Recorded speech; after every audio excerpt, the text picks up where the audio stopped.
Guys, and welcome back. That's www.cic.gc.ca.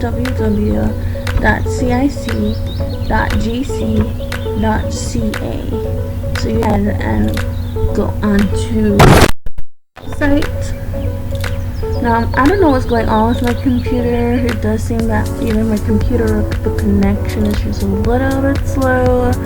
So forgive me. I'm probably gonna just speed it up. So the next thing you want to do, choose your language. If it's English, choose English. If it's French, you would choose Francais.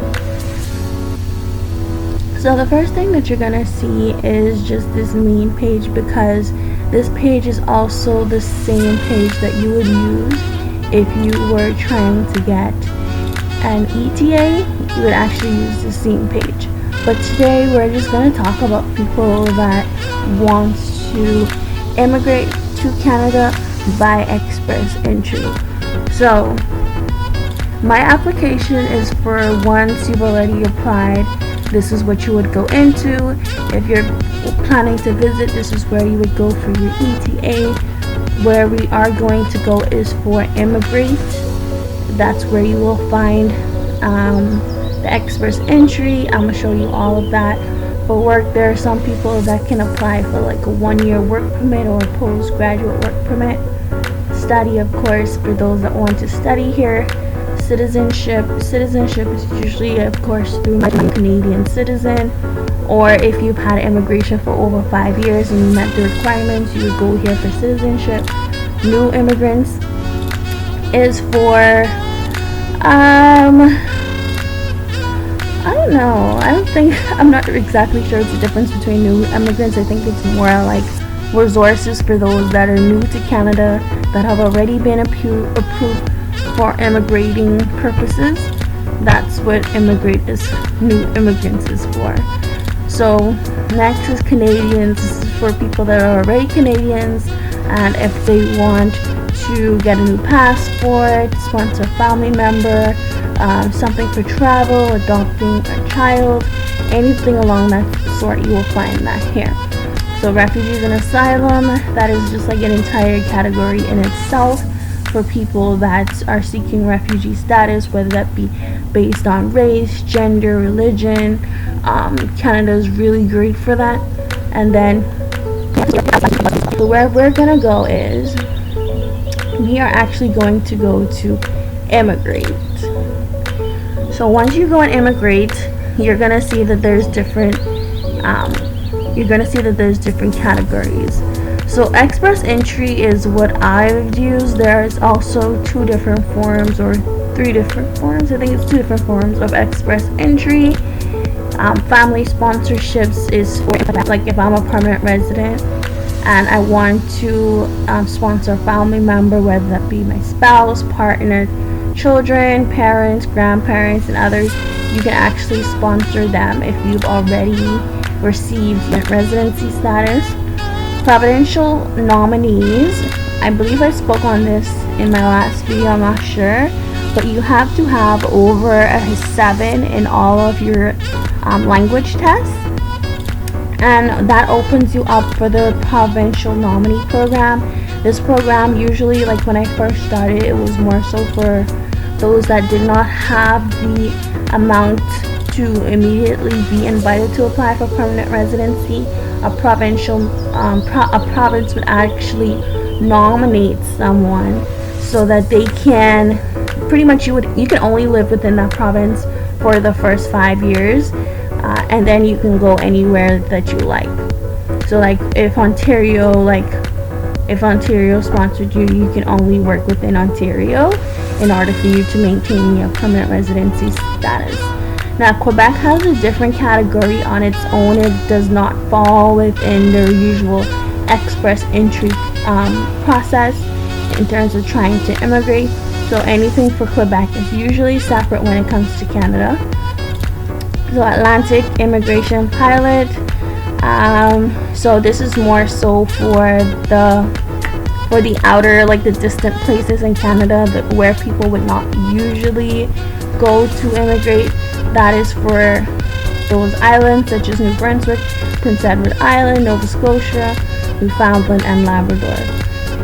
So caregivers, this is for people that's gonna take care. So if you're in the profession of taking care of elderly individuals, or if you're in the profession of caring for children, you can actually apply to immigrate by being a caregiver if you've already received employment, I believe. Startup visa is for those that want to create a business here. It gives you the minimum requirement for what is needed in order for you to obtain a startup visa.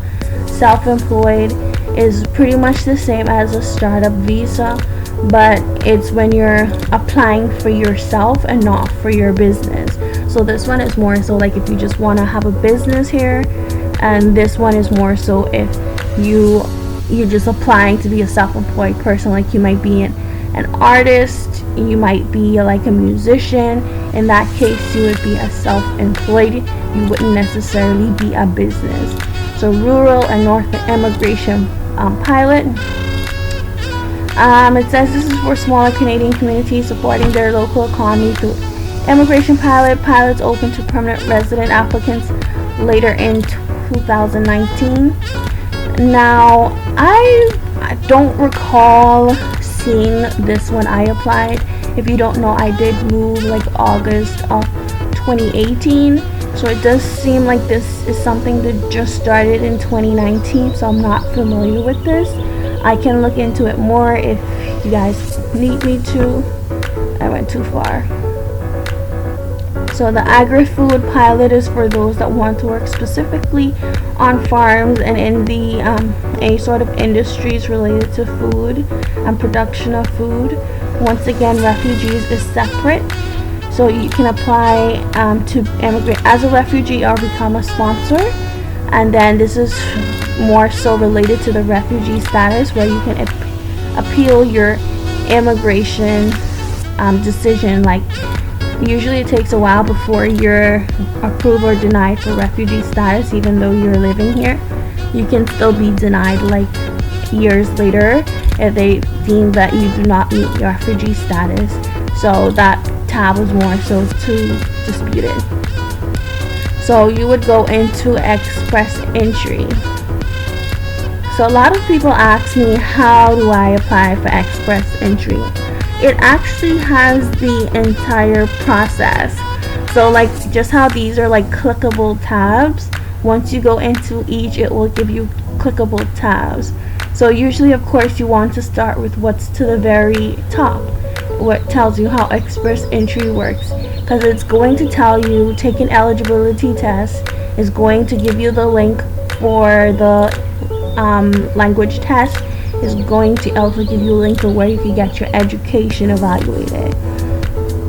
So this also gives the same, but also breaks down everything you need before, like these are things that you're gonna need once you've applied, like once you've got everything and you want to apply for express entry. So this is where technically you don't necessarily need this. Like after you go through all of these, you'll be asked, after you take the eligibility test, it actually gives you a number, and that number is what you use to sign on, to create an account and sign on, because it will determine if you're eligible or not. So if you're eligible, it's going to say you're eligible. If you're not, it's going to say you're not eligible. So these are just like, of course, once you apply, applying for it. This is just to submit the profile, which is to get into the pool to be invited to apply, or in order to get a provincial nomination, you have to be in the express entry pool. This is for once you've already been asked to apply for permanent residency, and this is for, like, I guess if you want any additional services before moving. So that will have like all of that information here. So they do have so you see that down here it says you can immigrate to Canada as a skilled worker. There is a different stuff if you speak French, but anyway, we're just gonna go into how express entry works. So find out if you're eligible. So remember I was telling you that you're gonna take this eligibility test. So this right here is the eligibility test. Once you meet the eligibility test, like I said, it gives you a code for you to apply for express entry. This tells you what is in the eligibility test and what categories you can qualify for. So different ways you can qualify is by Federal Skilled Worker Program, the Federal Skilled Trade Program, or the Canadian Experience class. So all of these are different ways that you can obtain express entry. I've came to Canada and they also have different requirements. So the Federal Skilled Worker Program in particular, you just want to go ahead and go to the minimum requirements. So you kind of want to do this before you take the eligibility test, just to determine which do you fall more into, which information should be relevant to your application to make you eligible. So there's different levels. There's managerial, there's professional, and then there's technical jobs and skilled trades. So for this category, you only have you have to have work within that experience within the last 10 years. All of these must be paid work. You need at least 1 year of continuous work. This work must be full-time or equal amount in part-time, and a full-time at more, or you can be full-time at more than one job. So usually for all, you're gonna need to take the language test. Doesn't matter which category, every category you have to take the language test. But for this category, which is the Federal Skilled Worker, your minimum score can actually be lower. Actually, it has to be higher than the Federal Skilled Trade, and I'm gonna show you that. So for this, it's saying, okay, well, take approved language test. And a lot of people ask me about the language test. You're gonna have to take the language test no matter which category you fall into. You're taking that language test, so you're gonna click on this. So you can click on take an approved language test, and yeah, so it's gonna say take an approved language test, and that's what's going to take you to the different language tests that you can take. So they're gonna have the CELPIP or the IELTS.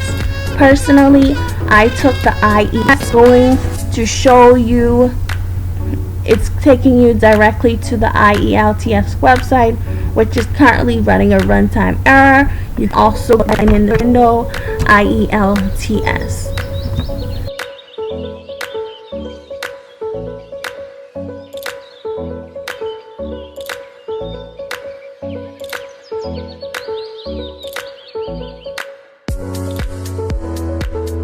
It's supposed to be LTS. Why it's giving me all these weird things. So it's IEL. Dang, what's going on? IELTS. So you can also put Canada in there, but you don't necessarily have to sit this test in Canada. They do have testing centers all throughout the United States. So you don't want to specify Canada, because once you sit the test, you can say where the test is for, like where you want your results sent to, and you would specify Canadian Immigration. So yeah, this is the testing site. It's going to be a different one for the US than it is for Canada, but it's pretty much the same. It has practice tests, materials, how to apply, stuff like that. So we're going back to this. Some people do say that this is a little bit easier. I've never took this, so I cannot speak on it. So we're just gonna go back.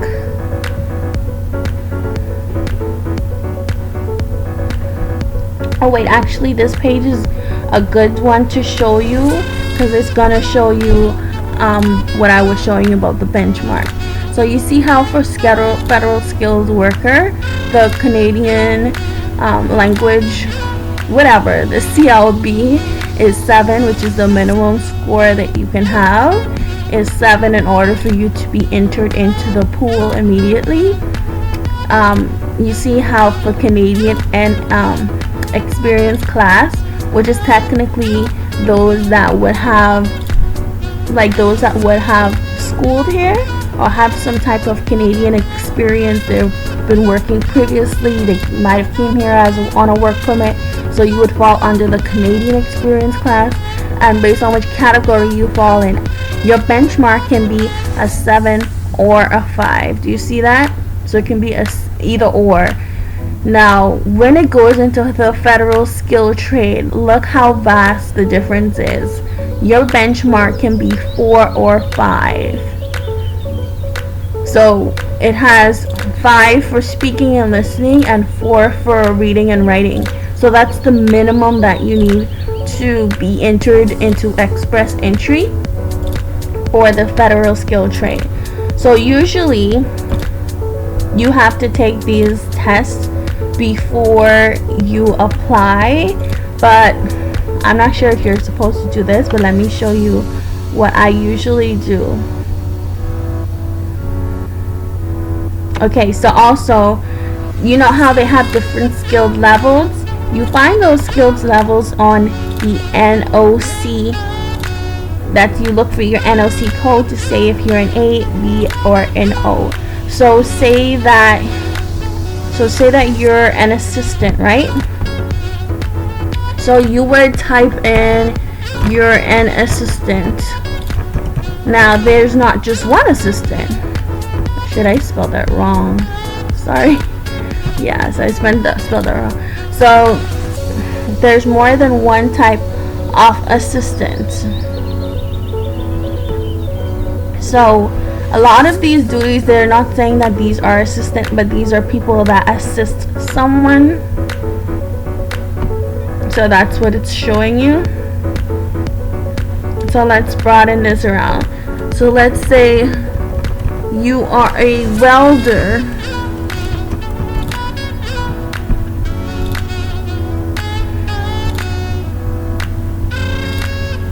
So if you are a welder, you will fall into category B.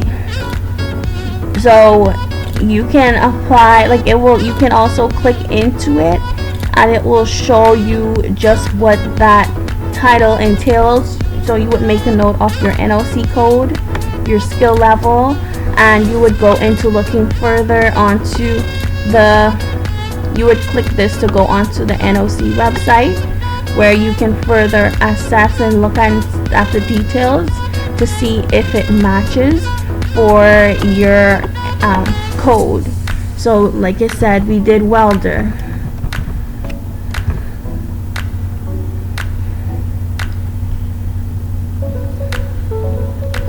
So now we're gonna go, this is an occupation that requires college education, sports specialized training, or apprentice.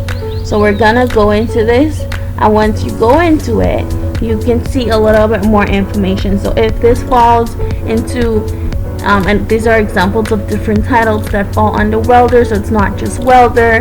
It can be, maybe you're a boiler maker supervisor, blacksmith foreman, automotive machine shop foreman. Like all of these would make you fall into this category, as long as some of the work that you did falls into this job breakdown. You are considered in the welder category, although you might not consider yourself to be a welder.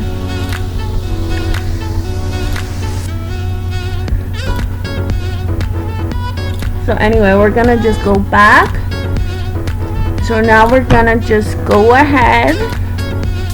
So we talked about the language test, and I'm talking about the language test because the language test is just going to be the first thing that you take, and the first thing that you're gonna do is, like I said, going to be the questionnaire that's going to give you that code to apply. So you see that for skilled, this is the skilled worker, right? So now let's go under, did I click on skilled worker, or is this going to be skilled trade? So this is just skilled worker in itself. So skilled worker, you take the language test, you need your education, you need your proof of funds, admissibility, where you can live in Canada, so anywhere other than Quebec unless you're nominated by a province, if you have any work experience, and if you have any part-time work experience, all of that goes under federal skilled worker. So now we're gonna go back again. So federal skilled trade.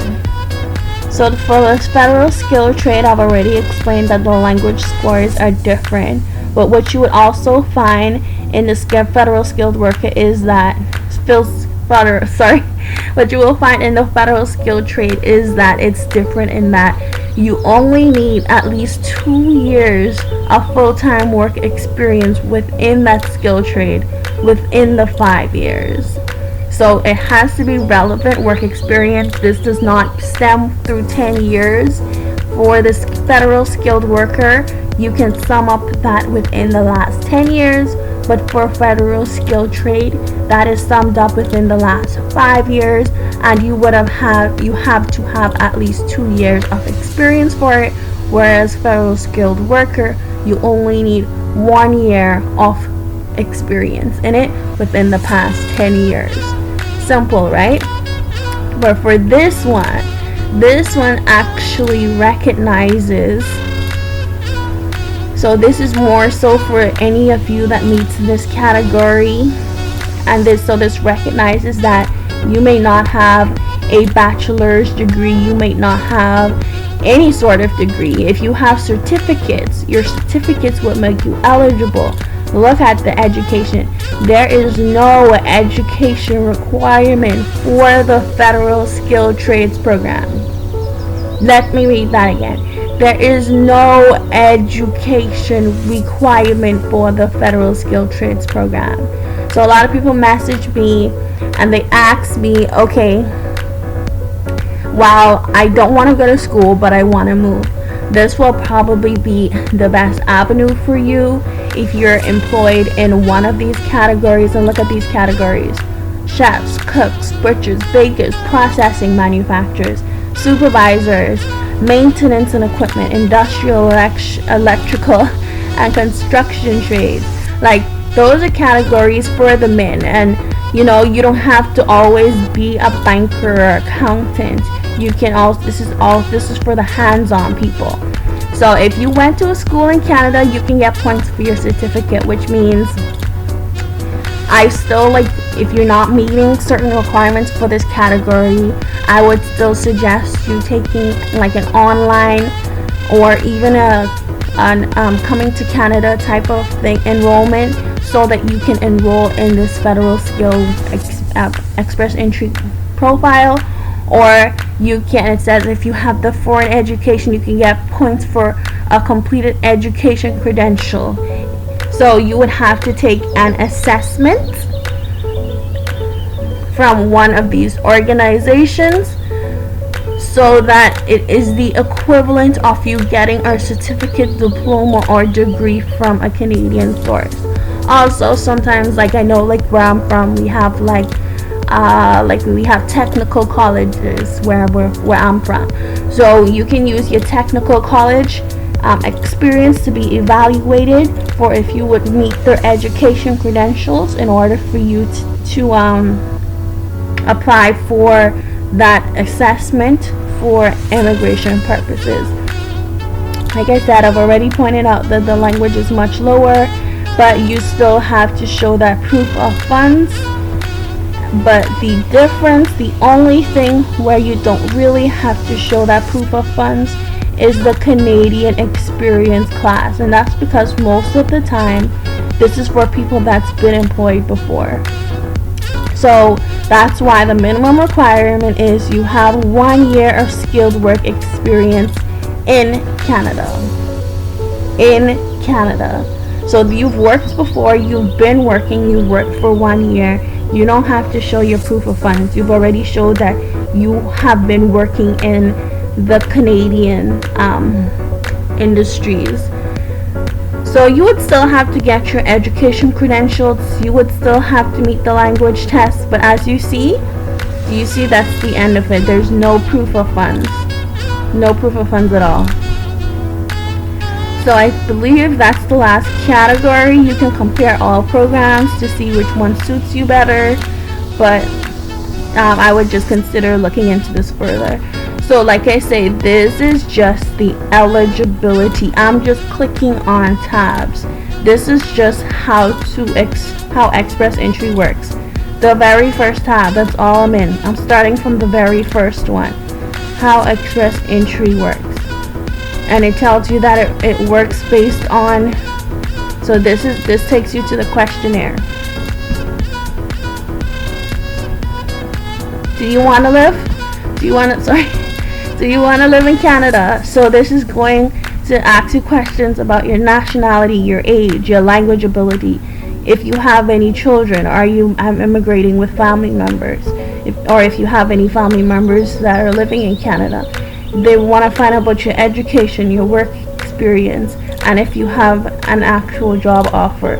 These are all things that they consider in this questionnaire that will look at it to see, do you meet the requirement to fall under the federal skilled worker, federal skilled trade, or the Canadian experience class. So this is all you do.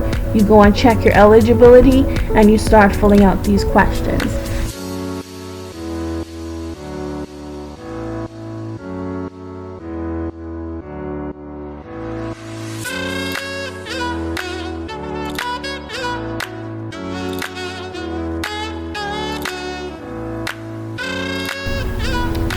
I rather work towards what I want to. So I would just put in like mock scores and not actual scores. But I would suggest you putting in those scores, because when you go in your profile, it is going to ask you for your code.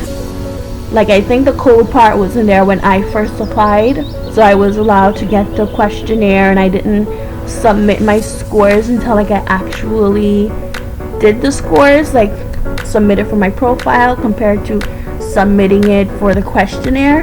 But the questionnaire, I think it now does ask you to input your code and the date that you took the test. So that's all I'm covering today. This video is now almost 30 minutes long, but I just wanted to show you that, because I do feel that I do get a lot of questions on this. If you have any further questions, leave it down below. I'm going to cover the other categories if I see that this video gets a lot of likes, a lot of comments, a lot of views. I can talk about this further, but this is just to help those that sometimes email me. Okay, so thank you guys for tuning in, and good luck on your journey for Express Entry. Bye guys.